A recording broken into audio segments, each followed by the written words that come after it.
Okay, let's get into it. Welcome in, everybody. New edition of Celtics Beat. Evan Valenti. I am Adam Kaufman. Of course, our special guest, Abby Chin, back on the program for the. I didn't actually look up the last time you were on. I just know it was too long ago, Abby. So it's great to see you again. How are you?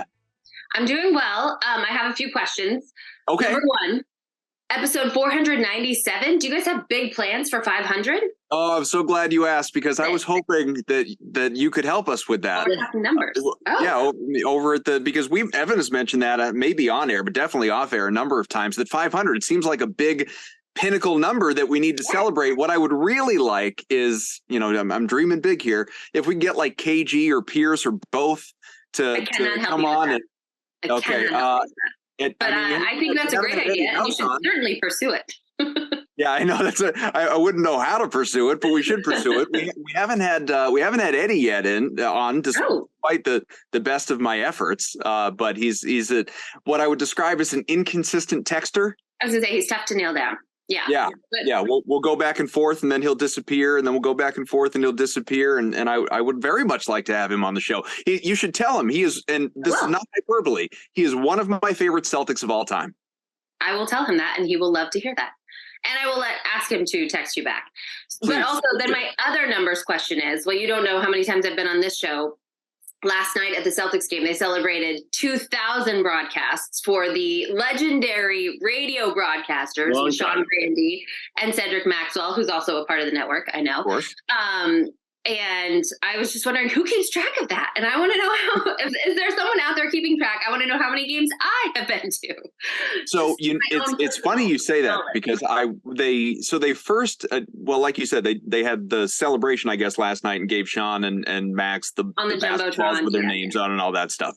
But they first acknowledged it it was a week or week and a half ago that I think let me see, I'm looking at the schedule. Yeah, it was before we left on that trip. Game. So it was the New Orleans game, I think, on January 11th was when they recognized that was the official 2000 broadcast. Well, so you say that. We don't know that because but that's exactly like the point you're driving at. I called Sean I was talking to him about a couple of ththings, and I congratulated him on that. I was like, man, so that one was 2000, and he goes, honestly, I have no idea. I don't think anybody knows. It's like I think it's a rough estimate. Ballparking. It's like a ballpark 2000, because he knows when he starts, obviously, or started, and remembers, that first game and everything. But there have been so many instances over the years where he's done TV, obviously, like Mike's been out, or, Max has been somewhere else and they haven't been together. So he doesn't know exactly how many games he's done, or whether they've even done 2000 together and all, like, versus 2000 on the radio. So it actually, it is kind of a mess. So it's very much an estimate, but it's a ballpark estimate. So it works. So you're saying there is not someone out there keeping track of how many games I have covered? If anyone would be keeping track of it, it would be John. He's the stats guy. What about Dick Life? That was going to be where I was going. Dick's the master of stats. Like, that guy's got more stuff in the middle of the broadcast that really, like, it'll get Mike to like laugh or Scala laugh at the stat, and I love when it happens. But he's just a machine. I don't know how he does. He's a machine. He's a machine who also is efficient and doesn't worry about silly things like that. So, like, how many games? You never know. Have you asked him? He might have it. He might have that number. I don't know. I don't think that's in one of his spreadsheets. But yes. But the other Dick Life. We cannot disrespect Dick Life. Ever. Stats are incredible, for sure. But sports stat keeping in general sort of pisses me off. Like, this is a whole tangent that we won't spend a lot of time on here, I promise, because this is just, it's Celtics, or it's not Celtics, sports in general. And it sort of is like the Grandy 2000 games thing, or Grandy and Max 2000 games thing. Is that all games? Is it regular season games? Does it include playoffs? Because we're this with the Bruins lately, right? Like, David Krejci just celebrated his 1000th NHL game, but it's not. he hit that milestone like 3 years ago, if you include like 200 playoff games. So I don't know.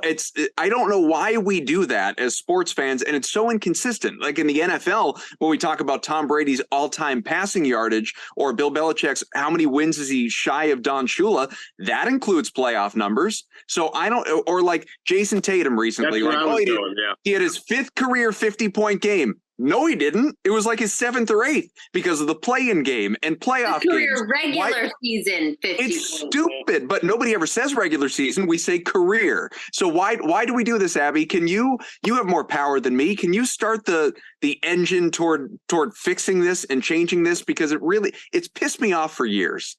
I do feel like people specify that. That's why. And that's why you can manipulate the stats and find the first ever game in the regular season where someone scored 25 points on 4 or 5 shooting and hit 7 threes and 4 steals. And like, that's why you can do that, because you have to specify that. So I do think that those stats are specific to those things. It's just a matter of, is that included?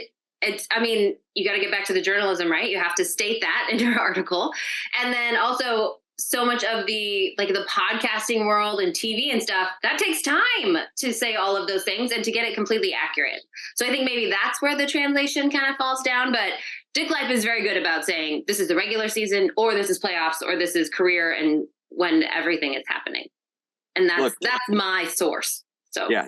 Dick's great. This isn't about Dick. This is about all the other people out there that just neglect to say regular season when it's and instead call it a career thing. It's annoying. So those were a couple of your questions. Did you have more numbers questions?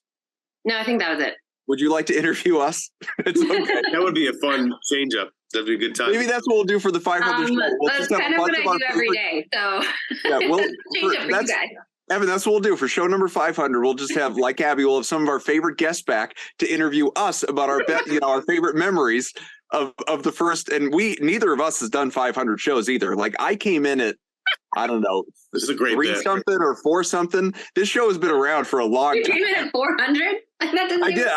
I've been doing this show for what I think since 2018, and it existed for years prior to that. Yeah. So I came in at I don't know what number it was. It wasn't even close to 1. Tell you that. I was going to look this up at some point because we get to 500. I'll probably should have the stat, but I think I've been on the most shows of anybody in this pod's history. I'd have to go back and check that because it's either me or Larry at this point. And I was filling in for Larry at certain points. Then it was mine, and then we brought Kaufman aboard, and Kaufman just was like, "Yeah, we'll get you on, as like a co-host sort of thing." So I gotta think how far back I go because it's I don't know, maybe 5-6 years of this now. I don't know. It's been a long time. I lose track, but it's amazing that 500 is a pretty amazing accomplishment, regardless of stuff. That's 500 straight weeks of Celtics beat in your inbox or phone or whatever the hell you use. Other than a brief few week COVID hiatus that took place. Well, there's no we could do. There's no sports going on. Sports cancellation. We could have done the rewatchables, but done it with the past Celtics games. But that's just who's around for that bit. Yeah. My last numbers thing. Yeah. I did have one more apparently. Yes. Last night was the Celtics 6,000th regular season. Or regular season. A regular season game. Okay. I'm pretty sure. I don't know. No, that's right. I believe it was a milestone last night. Listen, I was so confused because Dick Light obviously has been tracking this stat for weeks, and I was so confused as to why the Knicks had 9 less games than the Celtics. I mean, they've been in the league. However, the NBA is measuring these things every single season, lockstep. But I learned last night it's because the bubble took away 6 or 7 games, and then just random stuff in between there. The marathon bombing was one for us, so that should equal things out. But 9 just seemed like a lot, but the bubble explains it all. So that's why.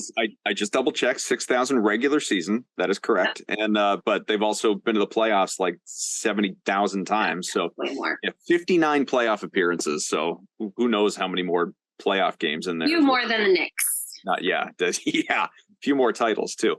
Yeah. So all right. I feel like to apologize, not to either of you, but to our listeners for putting just a hex on this team when we did our show last week, Ev, with Landman, because I said right before the end of that show, this team has won 8 straight games, and this is all wonderful, and we have nothing to complain about. And you know, God forbid somebody get hurt.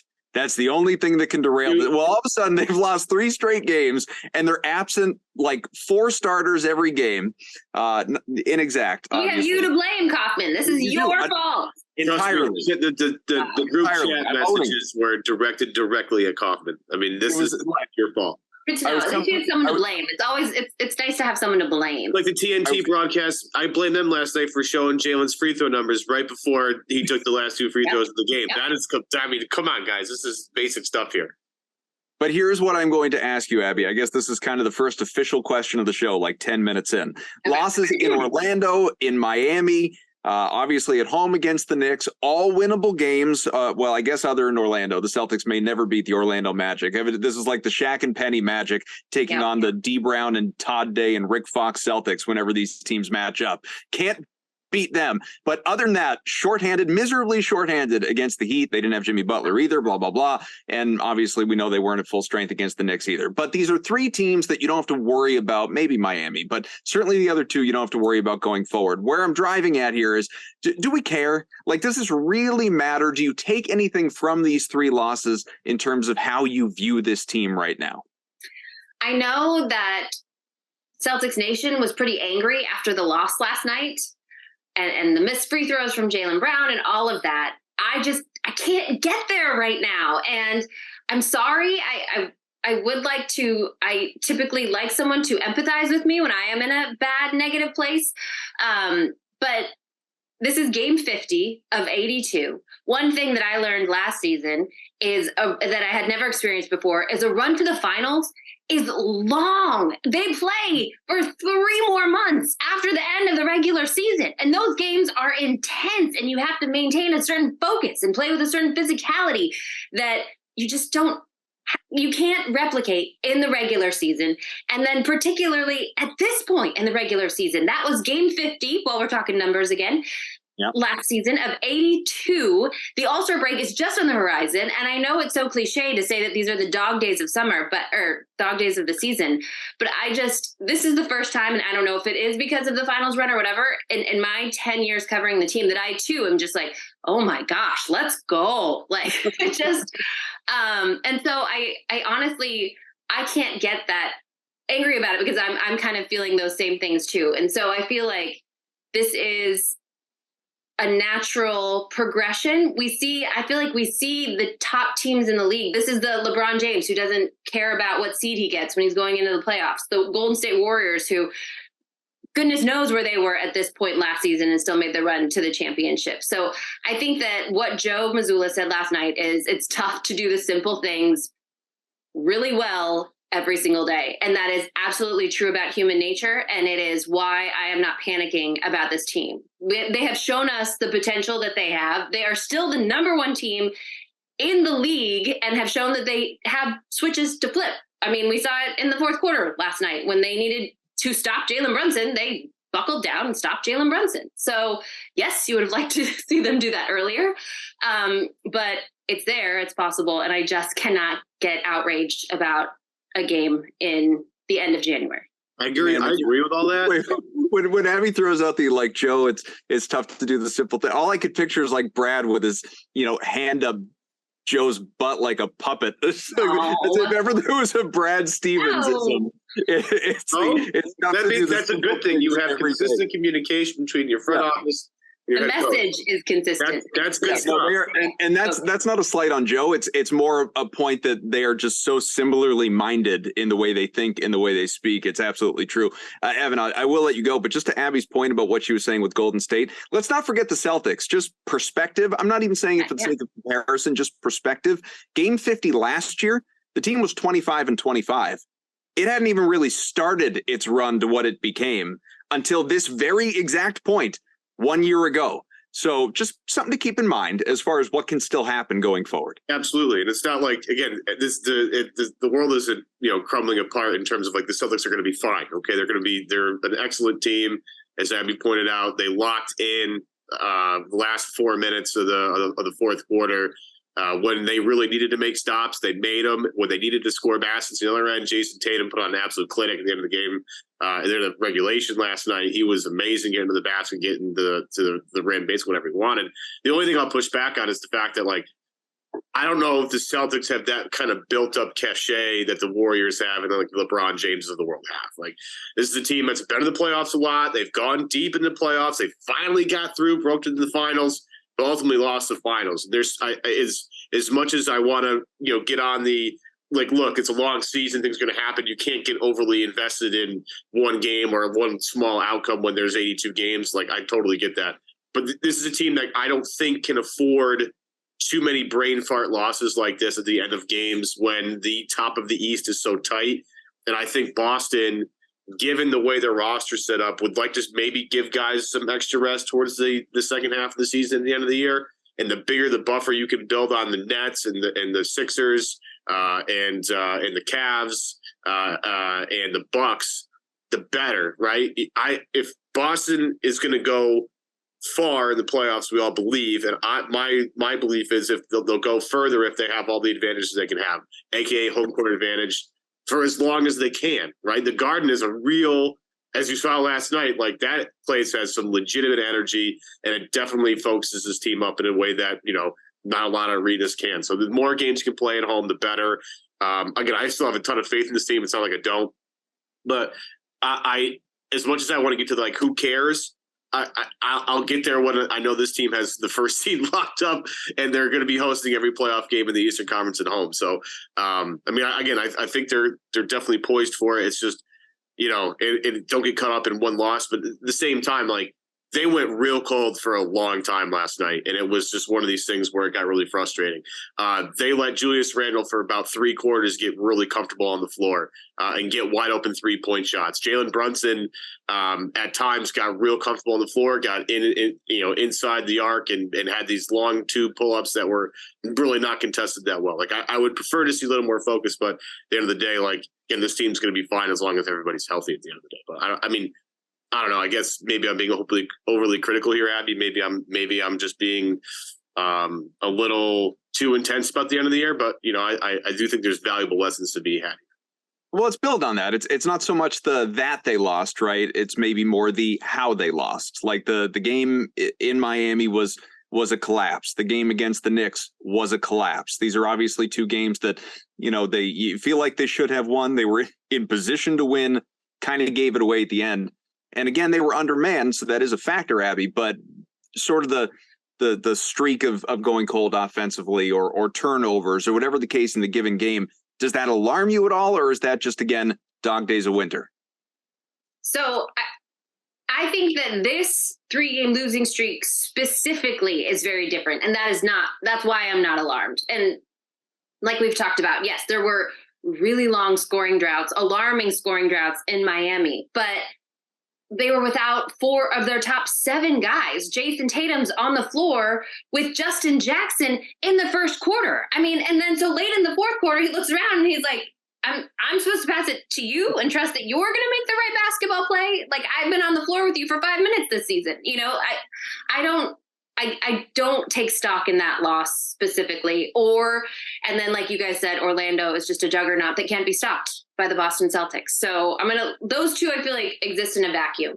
And then you come back to Boston coming off I feel like the Celtics have been on the road a lot, and I'm not trying to make excuses for them. I just can see how this is happening, why it's happening. And I can also see that there are solutions at hand. And so it's a matter of turning it up. And Joe Mazzulla is really big on the rim reads right now. So focusing in on your rim reads and making the right rim reads on offense. If they have 3 different possessions that don't lead to transition buckets for the Knicks on the other end, this is a completely different game. And so this 3-game losing streak specifically is what I am not alarmed about. And then you add in the fact that it's happening in the very middle of the season, a week or 2 before the All-Star game. So that's why I can't get upset about it. I also was in the room last night, and Jaylen Brown, after missing those 2 free throws, was obviously, I don't want to say distraught, because he is a grown-up and he's not going to let, one game ruin his season and his outlook on life. But he knew he took absolute responsibility for that. He took responsibility for not playing up to his standard throughout the rest of the game and for not sparking any more energy in his teammates. And so the Jaylen that we have seen this season, the guy who brings it every single first quarter, I think that he knows that he did something wrong. He's taking responsibility for it, and he's going to right that ship. So I just can't get too down about these specific 3 games. I'm not saying it doesn't matter. I'm not saying there aren't lessons to be learned. I just think that in this specific incident, I can't get too excited.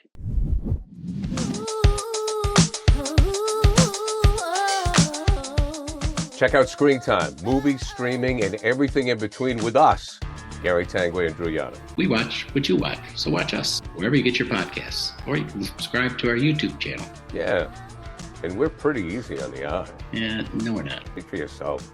Screen Time, movies, streaming, and everything in between.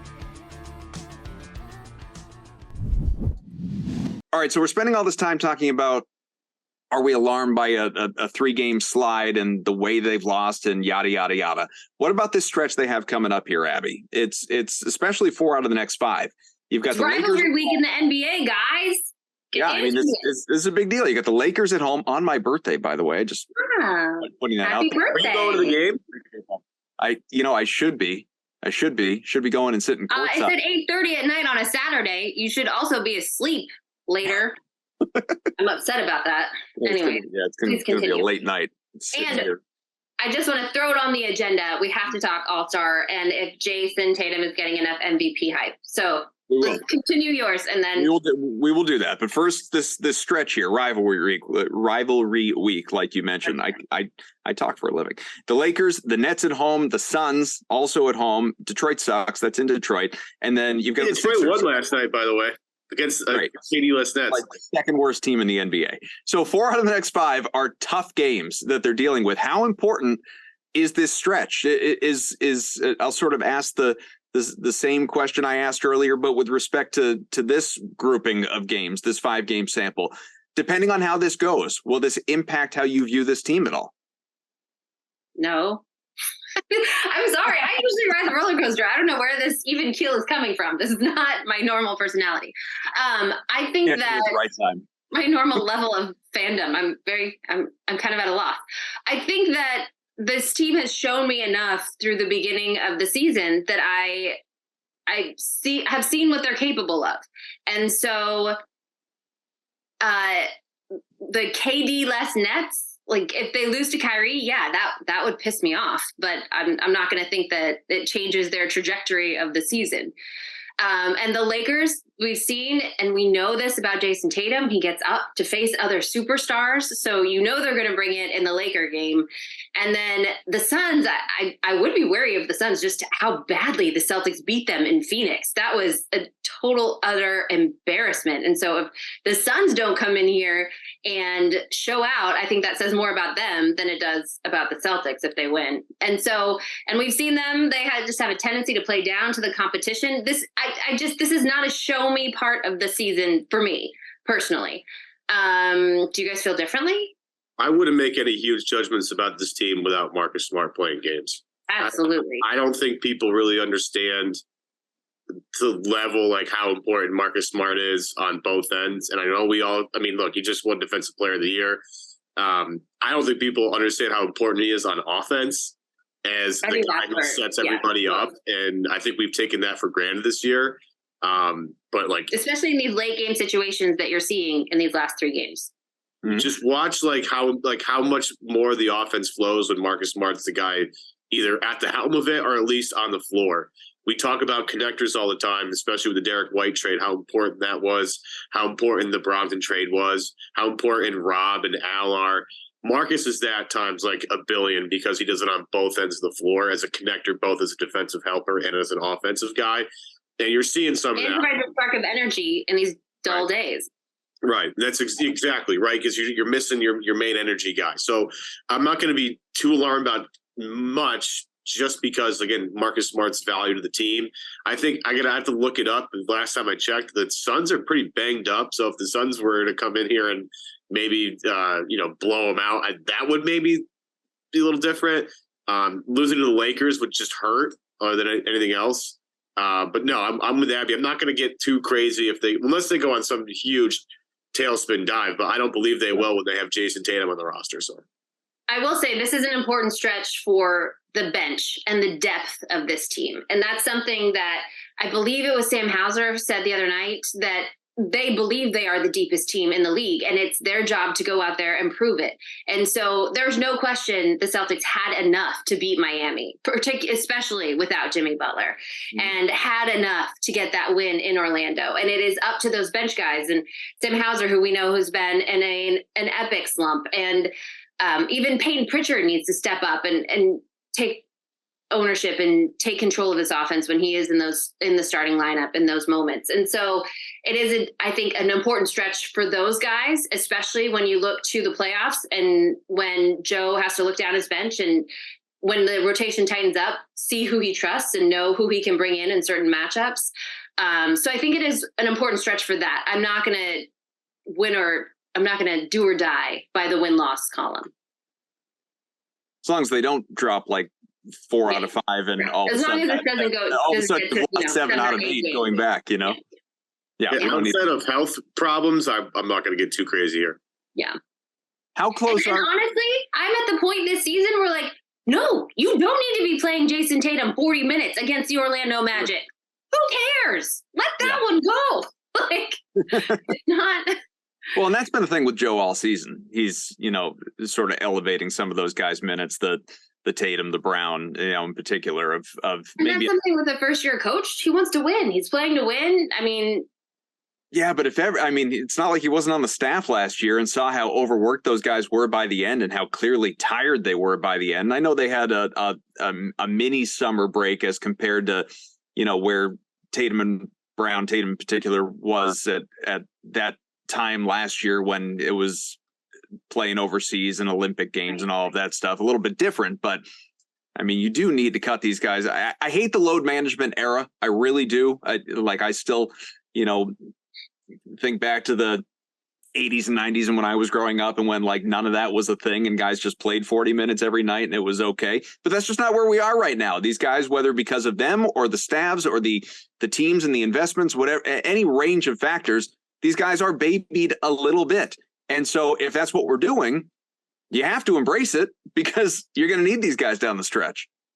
I agree with you. It's frustrating as a fan. I will say, like, Kevin McHale, who played through so many injuries, cannot walk right now. Bill Walton has had how many back surgeries because he's in constant pain. And so there are arguments to each side. I wonder if they would change anything, though. Like if you actually asked them, I wonder if they would do anything differently, if they wouldn't play as much, if it meant, I don't know, have an attack in a couple more years onto their careers, or obviously, like you said, as they get up there in age, they're not as physically, impaired compared to what they might otherwise be. I do wonder. I also wonder how Tommy Heinsohn, he was amazing. It was such a long, full, wonderful life. And I mean, yes, he, had some trouble getting around at the end, but he was amazing. So I want to make sure we have time. Sorry. No, I want to make sure we have time to talk about some of the things that you want to talk about too before we do get out of here, which, in 10 minutes or so. But obviously, Jason Tatum I was going to say for anyone that missed it, nobody missed it. He's been named an all-star starter, 4th straight year, I believe. So even as he said, you don't ever want to get used to that. And it means so much and what he dreamed of as a kid and on and on. There are a lot of people that believe that Jaylen Brown got, Wait. First, the bone I want to pick with the Jason Tatum thing is the NBA released the voting results. Obviously, the fans voted Jason in. The media had Jason in. The players had Jason in 4th out of the East. A brutal group, though. That's a brutal group. I mean, making enemies already. There's 4 guys. He's just not as, I don't know, is he not as funny? I don't get it. I don't know. And I don't get that sense around the league when we go into these other gyms and no one is like, oh, Jason. No one does that. And then also girls and Jason. And I bring it up because recently a scout who has been at a lot of the Celtics teams this season was saying, why isn't Jason getting more MVP hype? A lot of people, I mean, I saw one article on The Athletic that didn't even have him in the top 5. And it was one of the writers. So it was a sampling. One of the writers didn't have him in the top 5. He's the best player on the best team in the NBA, putting up crazy career numbers for him. I know that relatively the scoring is not like top of the league, but career numbers for him and carrying an incredible load for this team. So those are my 2 points. Why are the players putting him in 4th? And then also, I feel like, and I know in Boston we talk about it a lot, but nationally, I'm not sure he's getting enough MVP hype as he should be. Well, what do you guys think? We've tackled that on past shows, so it's funny that you bring it up. You know, that specific endpoint of, you know, yeah, we celebrate him around here, but is he getting the national hype that he deserves? And I sort of like 5th is egregious. Obviously, he wouldn't be first on my ballot right now. He would be top 3, and I wouldn't give it to Jokic. Just not, you know, dismissing what he's doing, but just I don't know, voter fatigue or the whatever you want to call it. But he's having an otherworldly year. I wonder anytime a guy is playing at the level that he is, but you have another guy that's playing not at the same level, but on a given night at the same level, and overall is still having an exceptional season, a career year like Jaylen Brown is. I just always wonder if guys like that, and I'm not a Hall of Fame voter or a MVP voter or any voter for that matter, but I wonder if these guys take away from each other a little bit in the eyes of the voters, which sort of leads to some of that national, I don't know, ignorance, for lack of a better word. Well, I think it's the lack of MVP stuff. First off, just like kind of early to really have a concrete footing on who MVP is going to be. Sure. Although, like, Nikola Jokic is insane. And if you watch the Nuggets, he's unbelievable. If I had a vote, quote unquote, Tatum would be number 2 for me, just behind Jokic. You know, Curry, the fact that he's been in and out, that either helps or hurts him. Curry's, again, at a whole another level when he's on the floor. The Luka stuff, like, again, his numbers are unbelievable, but like his team is fine, but they're not like 31 and whatever like the Celtics are. That's where I lose it with Luka. But to like not have him top 5, I think you're just not watching basketball. I think that's like really egregious. I have a hard time not putting Tatum in the top 3. In terms of like the media, I think got a lot of things right. Like Tatum was number 1 on their ballot. And if you look at the guard side of it, Jalen was number 2 on that particular part of the ballot. I think they did a good job of doing things right. The fans are just going to vote for their favorite guys, so I don't really care about that as much. That's why I think the player vote's always very interesting. And for Tatum to be 4th in the list seems like a slap in the face. But think about the other guys like KD. Everybody loves KD in terms of like he's a legendary status. You know, in terms of like Tatum looks up to Kevin Durant and they train together, and I think it's great. Does everybody love Joel Embiid? That's who came in 3rd. Yeah, but I it must be like because he's like kind of funny, I guess, but like I don't know, his celebration the other night I think rubbed some people the wrong way. I don't know. It's hard, and I think players respect the fact that like he's just so dominant. Maybe I don't, but so is Tatum. Like I don't get where he could like slide up. I guess it's just the media. I think did a great job of ranking everybody I think correctly. And just Tatum again. Ideally, the starting 5 would be Mitchell, Tatum, Embiid, Giannis, and Durant, because those are the 5 best players in the East right now. But you have to have 2 guards. So Kyrie, of all people, makes it. I don't understand how Kyrie gets there, but I mean, we don't need Jalen should have been. To go down that rabbit hole. Yeah, if you guys don't want to. If I would be mad if I were Tyrese Halliburton though. Because Tyrese Halliburton is unbelievable, and that team is successful primarily because Halliburton is an incredible player and an incredible teammate. And if I were going to be mad at anything, I'd be mad that Halliburton wasn't a starter. All right, one more break. Tell you about our new friends to this show over the last couple of weeks, and we hope they stick around for a good long while. And that is HelloFresh. With HelloFresh, you get farm fresh, pre-portioned ingredients, seasonal recipes delivered right to your doorstep. I have, Evan has. We've shown you. He's put videos out cooking on his Instagram. He's showing you a little bit of the recipe sheet there. You could skip trips to the grocery store. We can all three of us, tell you how annoying those are, especially if you've got kids in tow, by the way. You can count on HelloFresh to make cooking easy at home and affordable too, which is why it's America's #1 meal kit. So you've got New Year's goals. Maybe it's weight loss. Maybe it's just nutrition, eating better, whatever it may be. HelloFresh is here to help you achieve them. So skip the grocery store, take control over your meals, over your time, over your budget, over your diet, all of it, and delicious recipes delivered right to your doorstep, as mentioned. If you're looking for an easy way to eat well and save money this year, I think you know where I'm going with this. HelloFresh, cut back on expensive takeout, hard as that may be at times, believe me, especially when you're low on time. But delivery is easy from HelloFresh. You can get started. You will love how fast, easy, and affordable it is to whip up a restaurant quality meal right in your own kitchen. And again, Evan has shown you these pictures of the end result, posting all over his foodie Instagram page. And HelloFresh it's getting a prominent spot. So again, HelloFresh.com/beat21. That's BEAT21. Use the code BEAT21 for 21 free meals and free shipping as well. America's #1 meal kit, HelloFresh. Abby, I don't know if you are something of a chef, but HelloFresh is you should check them out if you haven't. We did a meals kit service after I had Mabel with the one child, and it was great because one person could hang out with the baby while the other person cooked. Then when we had 2 kids, that all went downhill. And now my children won't eat anything that has a speck, even just a tiny little speck of pepper on it. So anything with flavor or throwing some cilantro, God forbid, will not get eaten in my house. So sadly. Just eating out of cereal boxes. Yep. Survival of the fittest. Yep. Whatever. Survive and advance to the next day. That's all I care about. We're sports and life. Survive and advance. That's all we try and do. Love it. Yes, to sit down and cook a HelloFresh meal. And I know that they are quick and only take a half hour. It's still, Adam, with 3, a half hour can be an eternity if your children don't have you. Yeah. Real clock watching. Yeah. Experience. But Evan, you living the not single, but living a lone bachelor life anyway, you can do this all the time.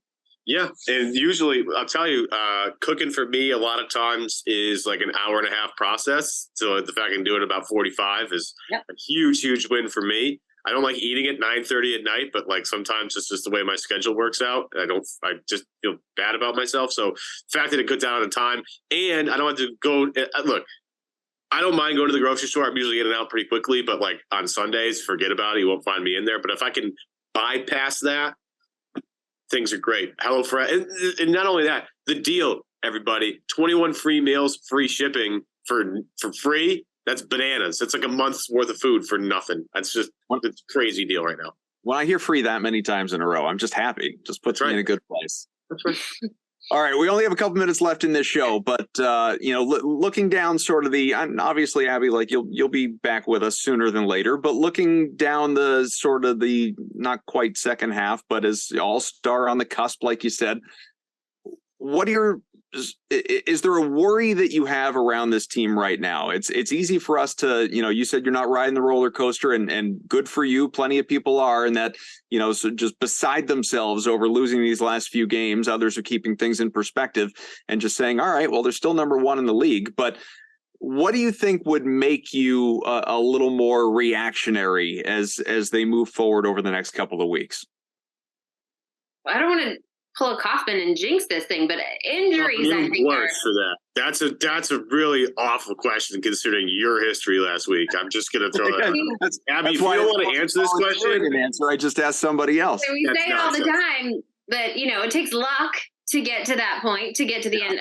Some luck, and especially some really good injury luck to get to the NBA Finals. And the Celtics so far this season have been really lucky to not have, aside from missing Rob Williams at the beginning of the year, to not have missed any other big chunks of time. And so that would concern me a lot. I really am. And to the point where I said earlier that let's watch the minutes. Let's manage these injuries. Let's see you want them to be in prime shape for the playoffs. So whatever it's going to take, whatever all of the people in the medical group of the Celtics, they have their own wing at the Auerbach Center, whatever they deem necessary, let's just do that.